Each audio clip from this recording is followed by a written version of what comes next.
Checklist de cirurgia segura. Olá, sejam todos bem-vindos à videoaula sobre checklist de cirurgia segura. Esta aula é baseada no protocolo assistencial multiprofissional Cirurgia Segura do Hospital de Clínicas da Universidade Federal do Triângulo Mineiro. Inicialmente, vamos abordar a origem do checklist de cirurgia segura.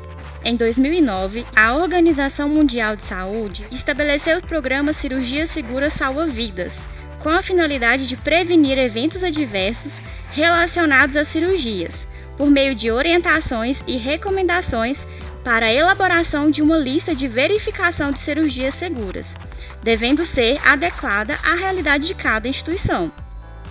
Em 2013, o Ministério da Saúde formulou o Protocolo para Cirurgia Segura, com ações que objetivam diminuir erros e, consequentemente, mortes decorrentes a procedimentos cirúrgicos.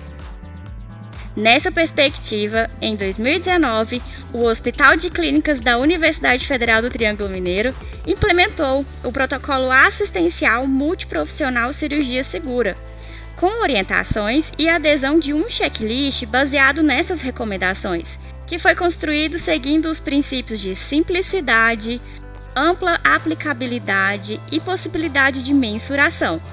E este contempla os 10 objetivos essenciais para a cirurgia segura.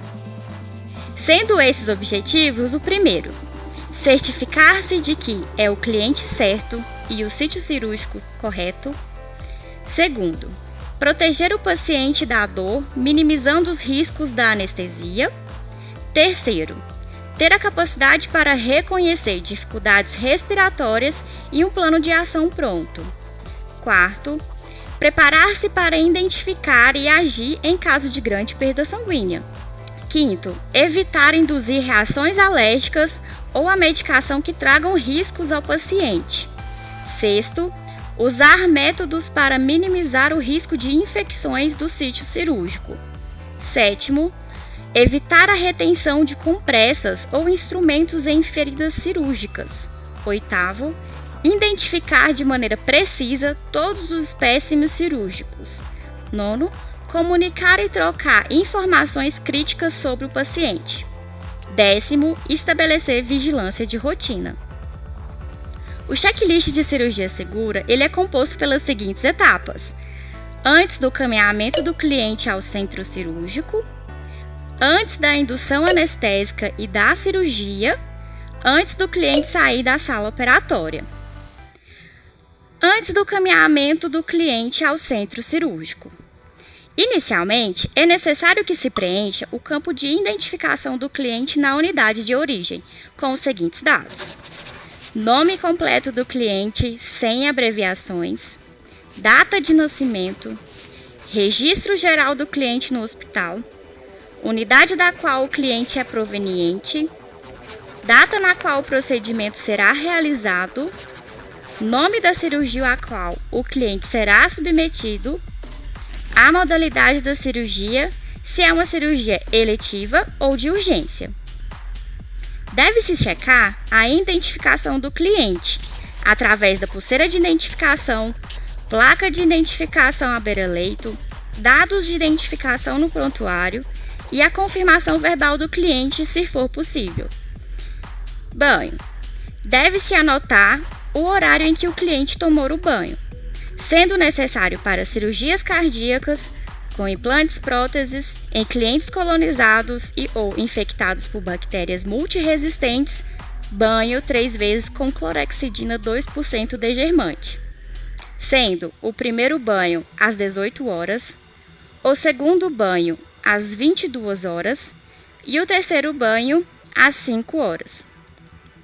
Outras cirurgias eletivas de grande porte, o banho deverá ser realizado uma vez com sabonete neutro, 2 horas antes da cirurgia. Cirurgias eletivas de pequeno porte e médio porte, o banho deverá ser realizado uma vez com sabonete neutro na manhã da cirurgia. Cirurgias de urgência, o banho deverá ser realizado com sabonete neutro a critério da avaliação da equipe assistente. A higiene bucal para cirurgias de grande porte deverá ser realizada com solução bucal à base de dicloconato de clorexidina a 0,12%, até 2 horas antes da cirurgia. Demais procedimentos, limpeza com escova e creme dental ou enxaguatório bucal, até 2 horas antes. Cirurgias de urgência deverá ser a critério da avaliação da equipe assistente. A tricotomia, ela deverá ser realizada em até 2 horas antes do procedimento cirúrgico. Deve ser restrita à área do procedimento, utilizando preferencialmente tesouras ou tricotomizador elétrico, evitando o uso de lâminas. Recomenda-se 8 horas de jejum para alimentos sólidos, sendo a rotina do hospital a partir das 22 horas. Importante atentar-se para a glicemia capilar e observar sinais de hipoglicemia. A demarcação do sítio cirúrgico ela deverá ser realizada em casos de lateralidade, direita ou esquerda, de estruturas múltiplas, por exemplo, dedos das mãos, membros inferiores, costelas, e de níveis múltiplos, como por exemplo, a coluna vertebral, antes de encaminhar o cliente ao bloco. Deverá ser feita com um símbolo de alvo visível utilizando o marcador permanente sobre a pele e, se for o caso, sobre a tala gessada e ou curativo. É de responsabilidade médica e deverá ser anotado pelo condutor do checklist. O preparo gastrointestinal e vesical, ele deverá ser realizado conforme a prescrição médica. Deve-se esvaziar a bolsa de colostomia e a vesical antes de encaminhar o cliente ao bloco cirúrgico.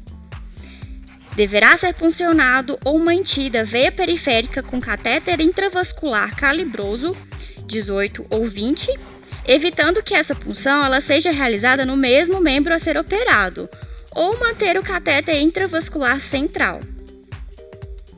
Para a reserva sanguínea, deve-se coletar previamente uma amostra de sangue, de acordo com a orientação médica. É necessário perguntar ao cliente sobre pertences pessoais e retirar quaisquer adornos e prótese, assegurando a destinação correta.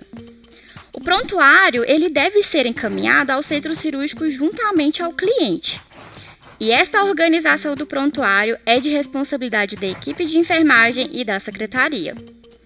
Deverá constar o formulário de identificação, o relatório de enfermagem, ficha de sinais vitais, exames, consentimento cirúrgico, consentimento anestésico.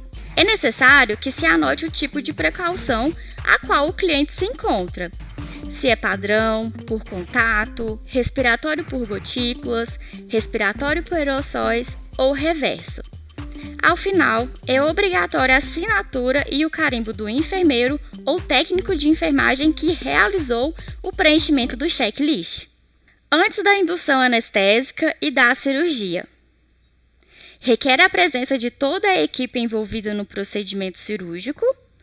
O condutor do checklist ele deverá confirmar em voz alta, junto à equipe presente, a identificação do cliente, o sítio cirúrgico e demarcação da lateralidade, procedimento a ser realizado, plano pré-anestésico, confirmar a presença dos formulários de consentimento anestésico, cirúrgico e hemotransfusional, confirmar a conexão adequada da monitorização e seu funcionamento.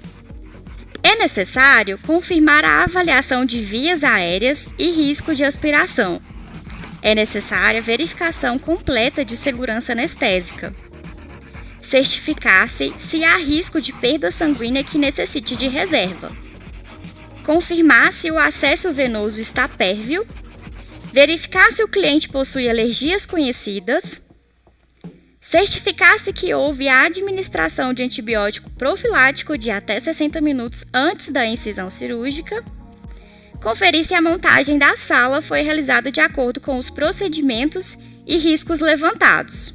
O condutor do checklist deverá confirmar a presença de todos os membros. O anestesista staff, anestesista residente, cirurgião staff, primeiro cirurgião auxiliar, segundo cirurgião auxiliar, instrumentador e circulante. Verificar se a placa de eletrocautério está devidamente posicionada.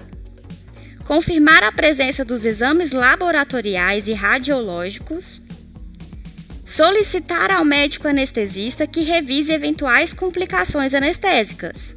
E após o preenchimento, é obrigatória a assinatura e o carimbo do condutor do checklist, do médico cirurgião e residente cirurgião, médico anestesista e residente anestesista. Antes do cliente sair da sala operatória, requer a presença de toda a equipe envolvida. O condutor do checklist confirma com a equipe se a contagem de instrumentos, agulhas e compressas foi realizada. Certifica-se que a amostra biológica coletada foi identificada corretamente e duplamente checada. Confirmar que a amostra de culturas foi identificada corretamente.